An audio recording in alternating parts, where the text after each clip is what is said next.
Good morning, ladies and gentlemen and distinguished judges. We're honored and both humbled to be able to share our story with you today. My name is Daniel Myers. I'm the Senior Vice President for Product Supply for Global Hair Care as well as Beauty and Grooming, about a $30 billion business within Procter Gamble. I want to take you on a story here this morning. Just two simple words I want to start with, which is imagine if. Just two simple words that have turned purpose-inspired imagination into real-world innovation. Imagine if, for just a second, that you wanted to touch every consumer in the world. Imagine if you could reach 2.5 billion of these consumers in 2000. But within this decade and today, you can reach 4 billion. Imagine if your goal was to reach 1 billion more in the decade to come.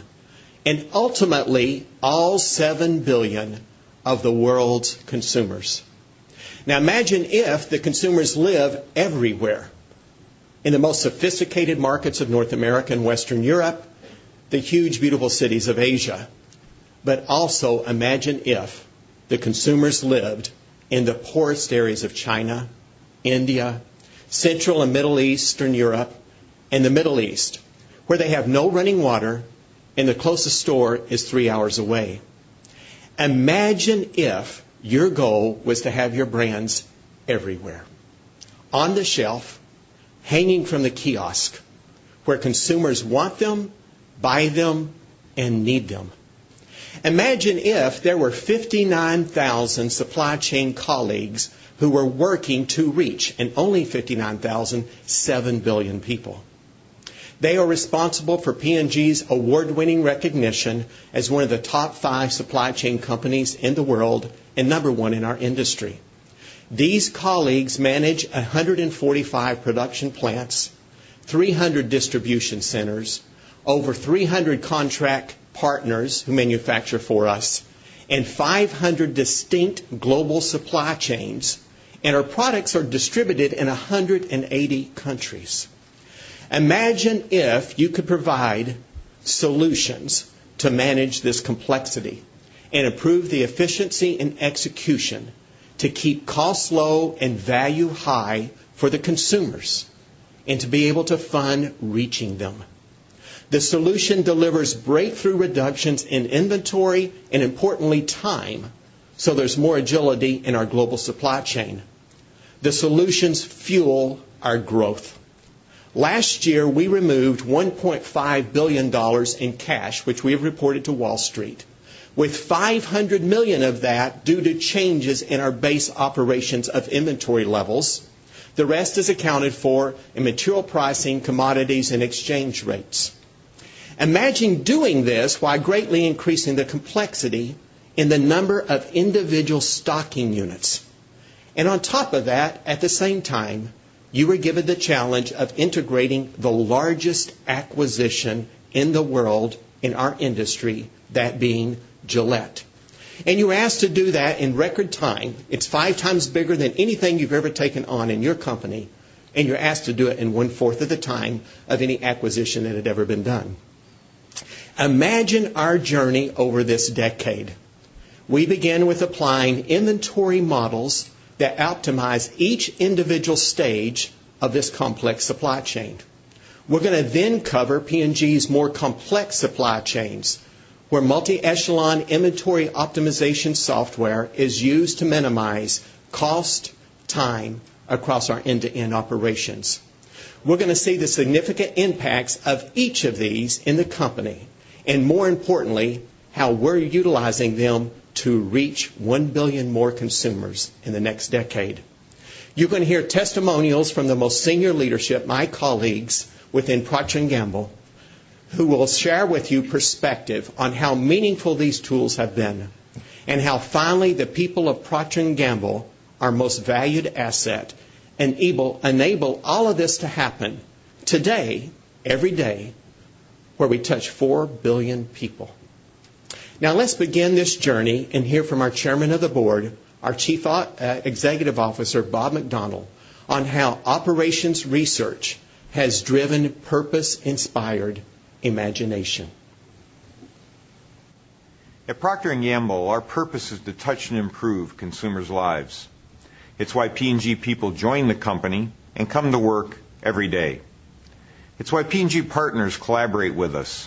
It's why government leaders, community leaders, and other stakeholders admire and trust us in virtually every part of the world. It's the one factor above all others that's enabled P&G to thrive and prosper for more than 172 years. Touching and improving lives is also our overarching growth strategy. We want to serve more consumers in more parts of the world more completely than we do today.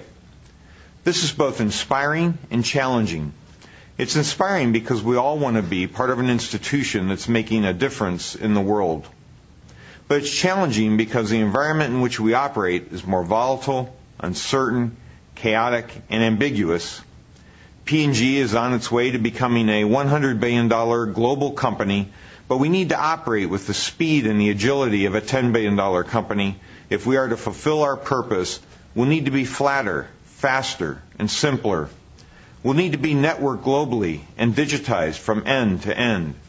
And we'll need to operate on a demand-driven, real-time, future-focused basis every single day. This is why operations research has become fundamental to our business.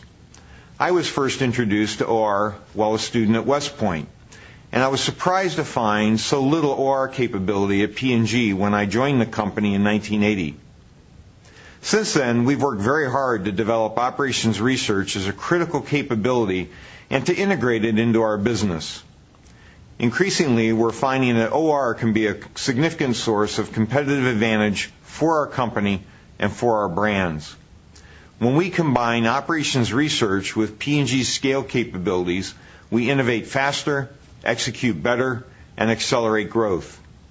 I'm especially pleased with the work we've done to integrate OR into our supply chain processes, particularly as it's been applied to sound inventory management methods. We believe this is one of the ways in which P&G's use of operations research is unique. It is genuinely helping us improve life for literally billions of people around the world. We imagine new ideas, new innovations, new products and services that improve people's lives in ways we've not yet foreseen. We imagine the impact we can have by helping P&G become the kind of company we aspire to be through the continued leadership, creativity, and collaboration in areas like operations research. It's this spirit of purpose-inspired imagination and dedication that I encourage all P&Gers to embrace today and every single day. Thank you.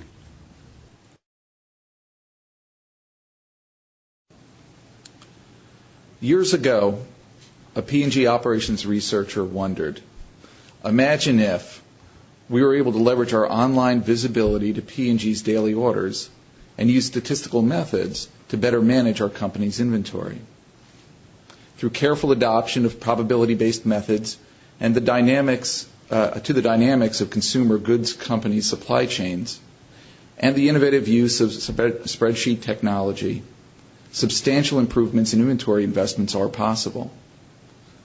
But having the technical know-how doesn't guarantee success in application. For one, convincing a general manager, let alone the sales and marketing managers, to reduce their inventory is a challenge. It raises fears of inadequate distribution coverage for their customers.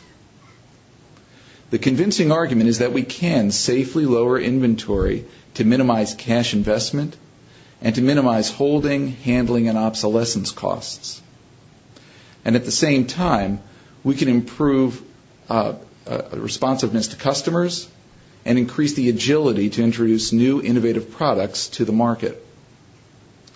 Now, multiply the impact of winning over just one general manager's confidence in this approach by over 100 business managers worldwide, and you'll see why this is a significant achievement. Utilizing our distribution requirements planning system, which plans just one echelon at a time, our first models were single-node inventory models.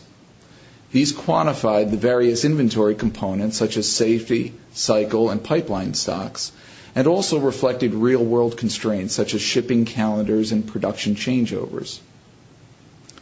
The tool had to be user-friendly. we needed to deliver a tool that would ultimately be placed into the hands of 600 inventory planners worldwide. We had to learn to speak the language of these business planners. It needed to work in a manner that required minimal time to navigate and to achieve the results they were after. This was critical for success. To meet all of their needs, we developed this inventory cockpit, a straightforward interface containing relevant information on inventory, production data, replenishment lead time, demand variation, and components of inventory were incorporated into the front end. Robust algorithms, error handling, and data management control were seamlessly incorporated into the back-end design. Now let's consider the fabric and home care business in Western Europe as an example.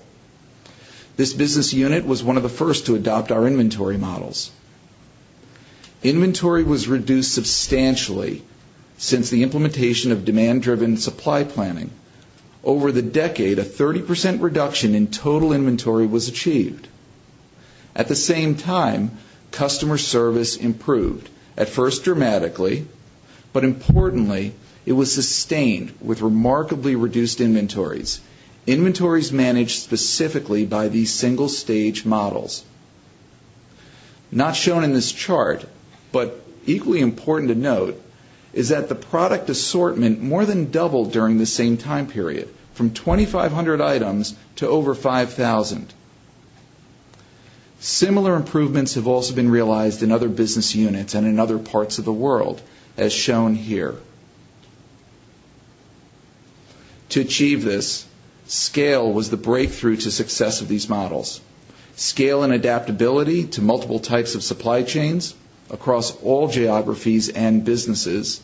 Scale in leveraging a standard information system, a user support network, and scale by leveraging a centralized team of experts to support the models. Finally, we didn't just simply provide a calculation model and walk away. Over the years, we developed virtual training and classroom training to explain the inventory management concepts and the use of these models to this vast planners network.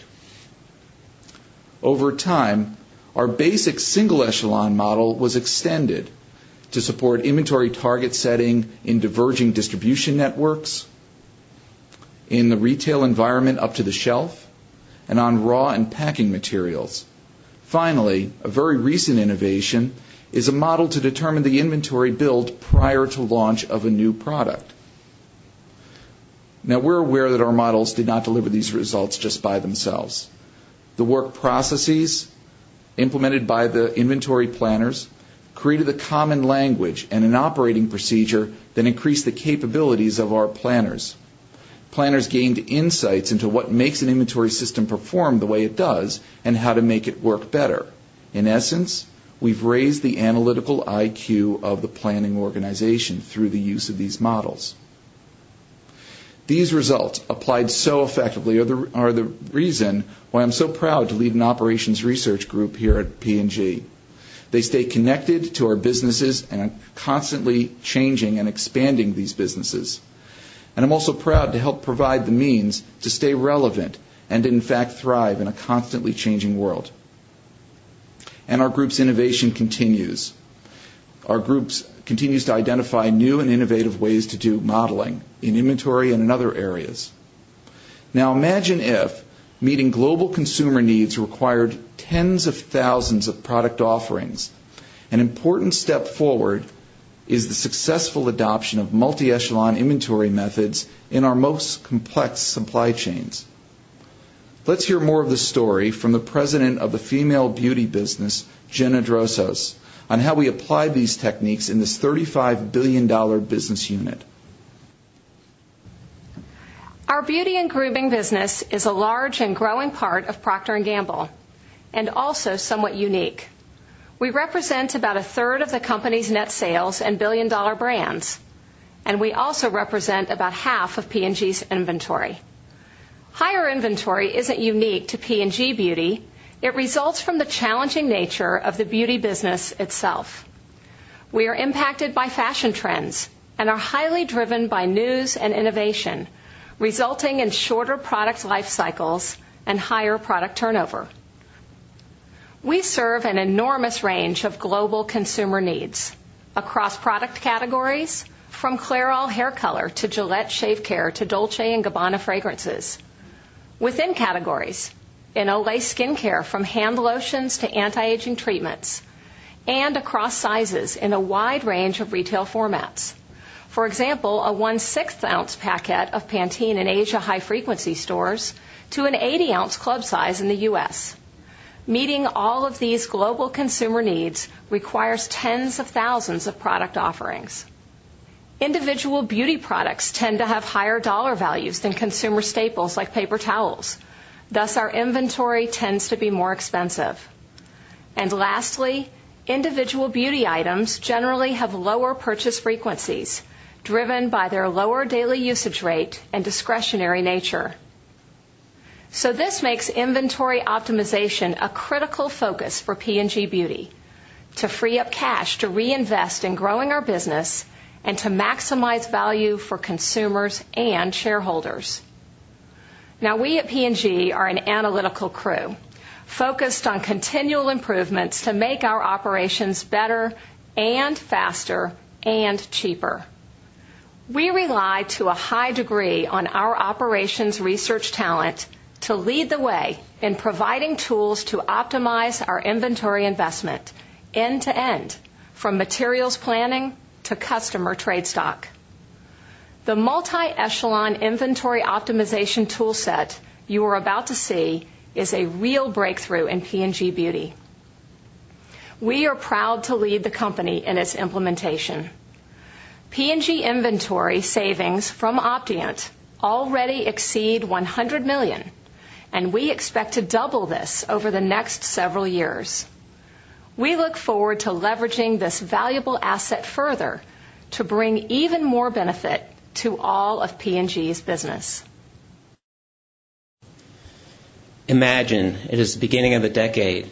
P&G Beauty was making excellent progress in inventory performance while maintaining or improving customer service. Here you see an example from the cosmetics business, which is our leader in inventory reduction in beauty, reducing inventory levels by 50 points from fiscal year 9900 to 0203.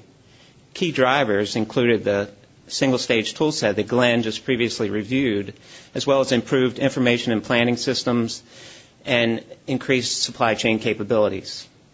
However, cosmetics and the rest of beauty began to face increasing challenges come the middle of the decade. Innovation, acquisitions, and globalization drove an increase in the number of products.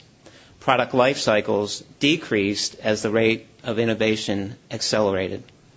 Customization to meet unique consumer needs drove an increase in the number of product offerings, and our inventory was already leaned out from all of the previous good work we had did.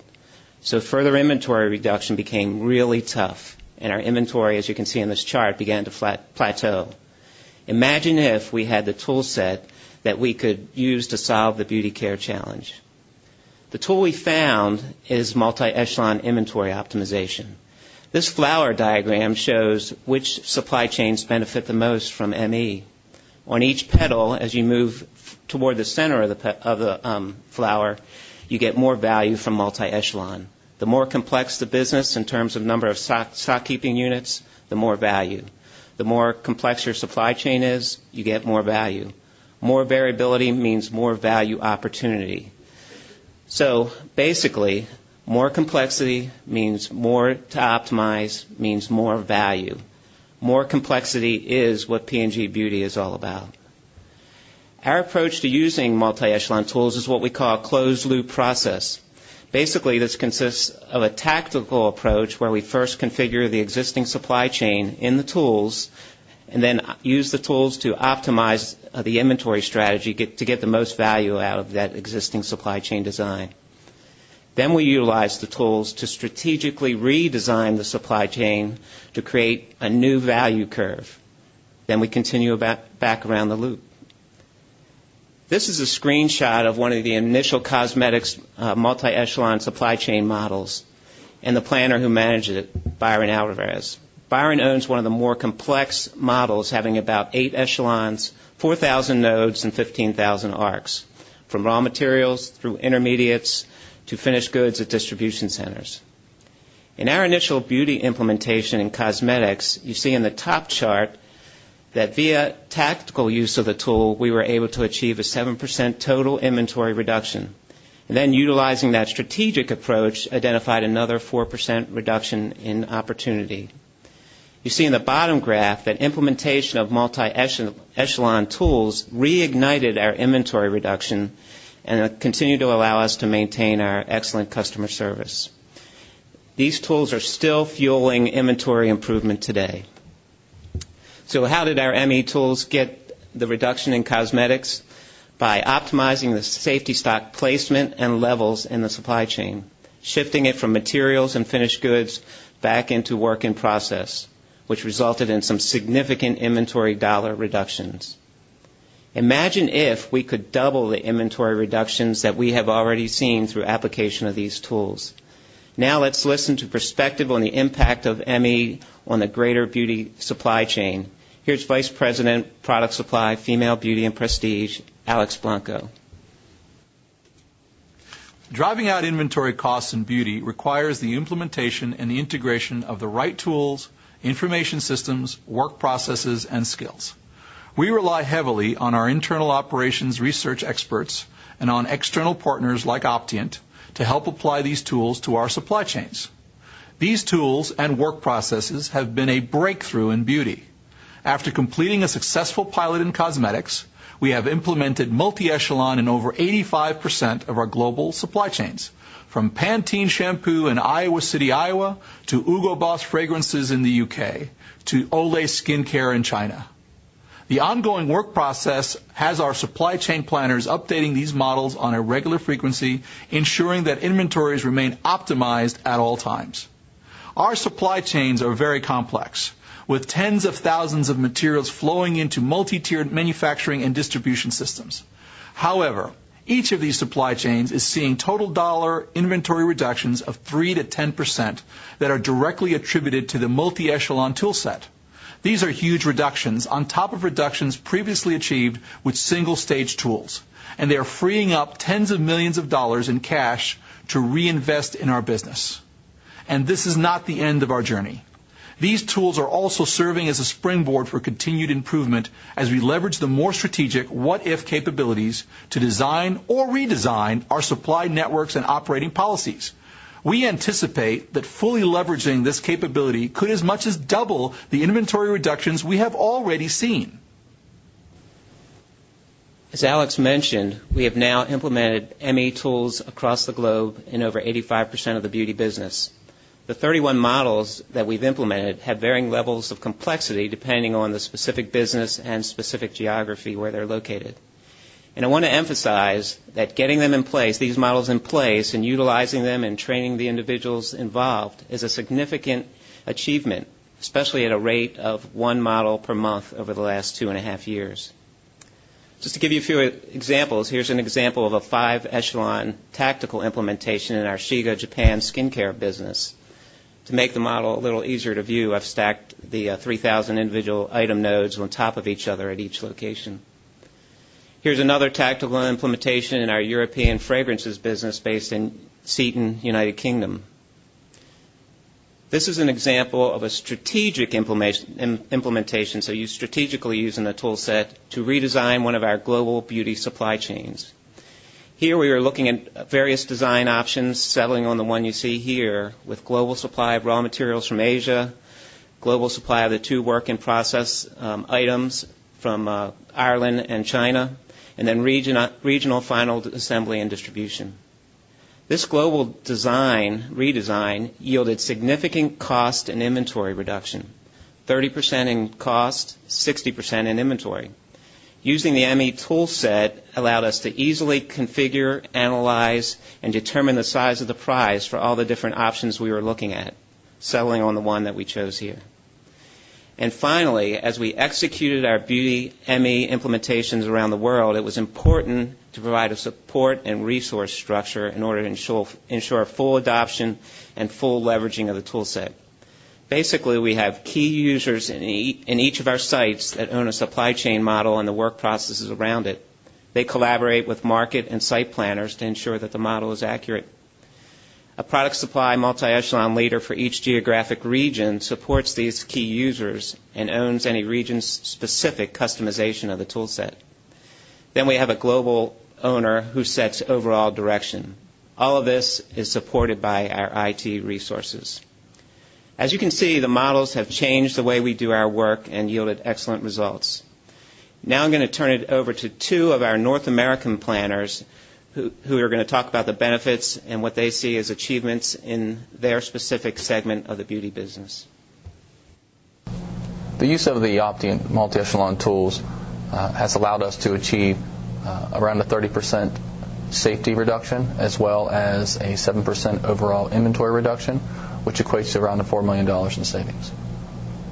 Well, we have a quarterly standard process that we use to use standard reports and update the systems and ultimately share that with our business leaders and incorporate it into our ERP systems. Previous tools required us to run multiple models, where Opti only requires us to use one model. This allows us to set inventory targets across the entire supply chain from an end-to-end standpoint. Another great benefit is that we can leverage the trigger points to see where our inventory can be impacted, whether it be a supply side or a demand side situation, and see what's really the drivers are behind what the inventory needs to be. Imagine if we had an operations research tool that operates at the union of mathematically interesting and practically useful. The guaranteed service model for inventory optimization is such a model. This is one of those unique operations research models that contains some real rocket science, yet its inputs and outputs truly match the way practitioners think about the problem. Not every model can make or back up that kind of claim, but this one can. A stage is our building block for this problem. A stage is a SKU location, so it's an item in the supply chain that is at a location, and we can hold inventory there. The guaranteed service model is driven by the physics of time. This is in contrast to the majority of inventory models that are focused on the unfill rate. The guaranteed service model is guaranteed in the sense that stages guarantee their delivery times. The benefit of this approach is that we can formulate very general functions of cost and inventory requirements just as functions of the incoming and outgoing service time at each stage. Furthermore, this allows us to cast a stochastic nonlinear integer program as a deterministic nonlinear program that we can solve by dynamic programming. So while mathematically the formulation looks simple, we can incorporate more advanced functionality like review periods or order batching or stochastic lead times and still have a deterministic nonlinear program that we can solve efficiently. It's worth taking a moment to review what makes multi-echelon inventory optimization hard. This helps explain why single-stage models can't just be strung together somehow, or the solution intuited by experts. 3 factors make multi-echelon inventory models hard. First, we need to accurately capture how demand propagates between stages in the supply chain.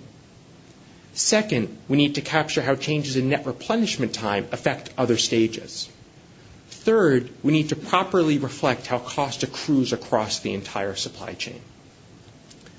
To solve problems of the scope and complexity introduced by Bill Tarleton, we need to have an efficient algorithm to optimize inventory levels in general acyclic networks. From prior work, we knew we had an efficient spanning tree algorithm. The challenge was figuring out how to extend this approach to general acyclic networks. In effect, how do we take the 54-stage, 65-arc supply chain Bill showed us earlier and solve it as a 54-stage, 53-arc spanning tree? The key breakthrough was a realization that we could choose a connected spanning tree and solve that network. If the resulting solution was feasible back in the original network, then of course we're done. If the resulting solution was infeasible back in the original network, because a service time for an unrepresented arc now made the problem infeasible, for example, this red arc, we could branch on that infeasible arc. Intuitively, the algorithm adds back in the infeasible arcs as constraints to the math program without really inserting the arc back into the problem. This can immediately be recognized as the basis of a branch and bound method. The only challenge is to branch properly, and that does take some care. In particular, we're the first guaranteed service model paper that treats incoming service time as a decision variable. It's the variable that we branch on. And with that change, we can solve a problem like this one in under a minute and networks with 3,000 plus stages in under 5 minutes. While general networks is the most visible OR advance in our work, it's not the only one. In fact, over the past decade, we've published 10 papers in Informs journals that document methodological advances or practical application of this guaranteed service research. So the work presented today has been built on a strong foundation. Now let's turn it back to Daniel Myers to recap the results. So you've just heard one of the ways we're turning purpose-inspired imagination into real-world innovation. Now, over the last 18 months, on average, we have freed up $1.4 billion in cash. That is average performance day to day across our operations. 70% of that improvement is directly operational improvement that has occurred. That has freed up $900 million on average that we have been able to reinvest in growth and distribution of our products to reach more consumers. It is amazing. It has happened because of 600 focused planners, either using single-stage or multi-echelon inventory models, safely reducing cash throughout 90% now of Procter Gamble's businesses worldwide. And we spent about $5 million on implementing these models globally over that period of time. Now, we've achieved this while we've also added $2.5 billion in revenue in the last 18 months. We've added 2,700 new SKUs, single stocking items, and we finalized the integration of Gillette, where we added 100,000 new ship points globally. Imagine the impact that has occurred. Now let's hear from our Global Product Supply Officer, Keith Harrison, to share his perspective on these results. As a global business competing with over 300 brands, P&G's total inventory investment is substantial. Year-end total inventory held in 2008 was $8.4 billion. A rigorous inventory reduction effort in 2009 resulted in over $1.5 billion of this inventory being eliminated, with another $1 billion reduction planned for the year we're in now. These results were achieved through effective organizational focus and discipline, enabled by methods, information systems, and tools used by skilled planners and analysts to safely reduce inventories while protecting service requirements to our customers. Now, turning purpose-inspired imagination into real-world innovation is what we're about. So going forward, we want to reach 1 billion more consumers. I hope you've got that number because we've tried to get it across through our entire organization.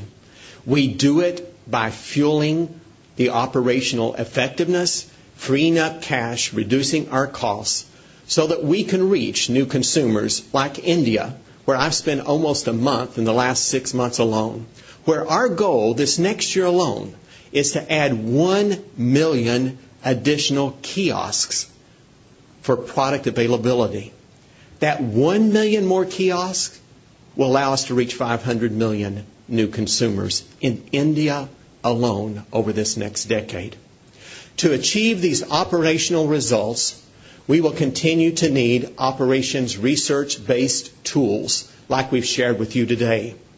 We must be efficient and effective in our internal planning network. And importantly, we must hardwire that internal operation to our external partners.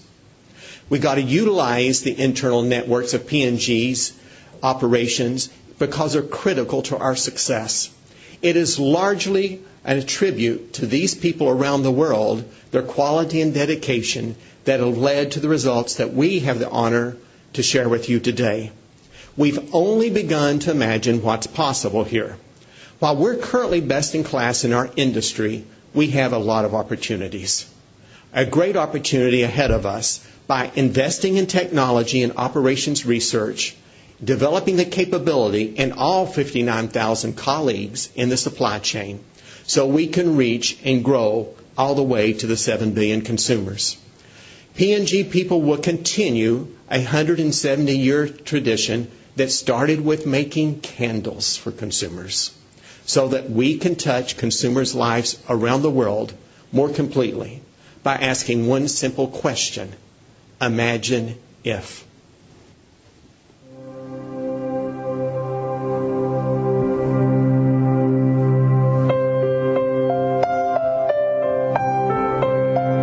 For us, it's always been about people and taking care of what matters to them, like helping him get a good night's sleep and helping her dogs live to a ripe old age.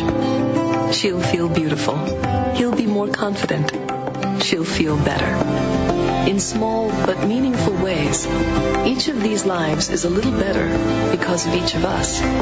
Maybe you make the detergent that helps save energy, or market the shampoo that makes her class picture shine. At P&G, whether we make something, manage something, or move something, we touch lives. Billions of them. Every day. And every day, we have the opportunity to improve life. Because if any one of us sees a way to make it better or easier for someone, we can make it happen. Even the smallest idea can build a better world, today and tomorrow. Whether it's a powerful scrub, a healthy smile, a quicker picker-upper, a fresher look, a different way to clean, or a clean drink of water for the very first time. We know simple things can make a big difference. It's how each and every one of us at P&G, every single day, has the potential to touch and improve more lives. How will you touch someone's life today? That completes our presentation. Thank you.